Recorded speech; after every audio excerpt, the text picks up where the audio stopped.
அனைவருக்கும் வணக்கம். என்னுடைய வெற்றி வாய்ப்பு ராமநாதபுரத்தில் பிரகாசமா இருக்கு. மூன்றாவது முறையாக மோடி அவர்கள் தான் பிரதமராக வரப்போறாங்க அப்படிங்கிறதையும் ஐயா ஓபிஎஸ் அவர்கள் சொல்லியிருக்காங்க. இதை பற்றி தான் நம்ம பார்க்க போறோம்.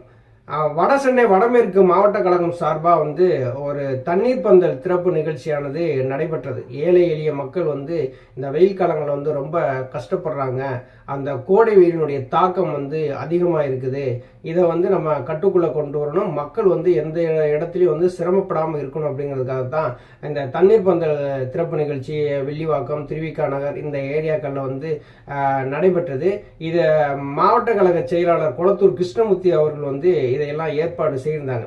கழகத்தினுடைய ஒருங்கிணைப்பாளர், தமிழ்நாட்டினுடைய முன்னாள் முதலமைச்சர், புரட்சி காவலர் ஐயா ஓபிஎஸ் அவர்கள் இந்த தண்ணீர் பந்தல் திறப்பு விழா நிகழ்ச்சியில கலந்துக்கிட்டாங்க. அங்கு பொதுமக்கள் திரளா கலந்துக்கிட்டாங்க.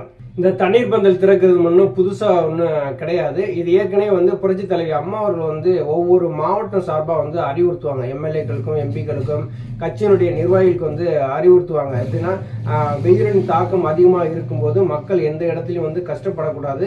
அங்கங்கே நீங்க தண்ணீர் பந்தல் திறந்து மக்களுக்கு பயன்பாட்டுக்கு நீங்க கொண்டு வரணும் அப்படின்னு சொல்லியிருப்பாங்க.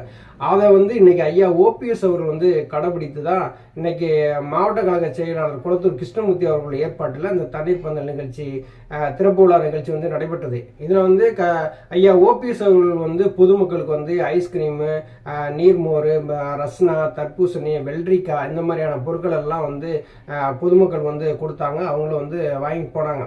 பின்னர் செய்தியாளர் சந்திப்பு நடந்தது. இந்த செய்தியாளர் சந்திப்பில் ஐயா ஓபிஎஸ் அவர்கள்ட்ட அடுக்கடுக்கான கேள்விகளை செய்தியாளர்கள் வைக்கிறாங்க. உங்களுடைய வெற்றி வாய்ப்பு எப்படி இருக்கு அப்படின்னு சொல்லி கேட்குறாங்க. ராமநாதபுரத்தில் என்னுடைய வெற்றி வாய்ப்பு மிகவும் பிரகாசமாக இருக்கிறது அப்படின்னு சொல்றாங்க. இந்த தண்ணீர் பந்தல் திறப்பை நீங்க எல்லா மாவட்டத்துக்கும் நீங்க அறிவுறுத்திருக்கீங்களா அப்படின்னு சொல்றது, இது அம்மா அவர்கள் எங்களுக்கு அறிவுறுத்தினது. நாங்க எல்லா மாவட்ட கழகத்தினுடைய செயலாளர்களுக்கும் நாங்க அறிவுறுத்தியிருக்கோம். இது மாதிரி தண்ணீர் பந்தல் திறக்கணும்னு சொல்லி அப்படின்னு சொல்றாங்க. அதற்கு இடையிலே ஐயா ஓபிஎஸ் அவர்கள் என்ன சொன்னாங்க அப்படின்னா, செய்தியாளர்கள் சந்திச்சு நீங்களும் இருந்து இதை குடிச்சிட்டு போங்க, அந்த நீர்மோர், அந்த தண்ணீர் ரசம் அதெல்லாம் குடிச்சிட்டு போங்க அப்படிங்கிறதையே அவங்க செய்தியாளர் சந்திப்பில் சொல்றாங்க.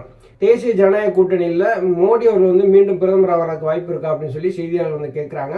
அதுக்கு ஐயா ஓபிஎஸ் அவர்கள் என்ன சொல்றாங்க அப்படின்னா, பிரகாசமாக இருக்கிறது. தேசிய ஜனநாயக கூட்டணியில் மோடி அவர்கள் மீண்டும் பிரதமராக மூன்றாவது முறையாக வருவார் அப்படிங்கிறதையும் சொல்லியிருக்கிறாங்க.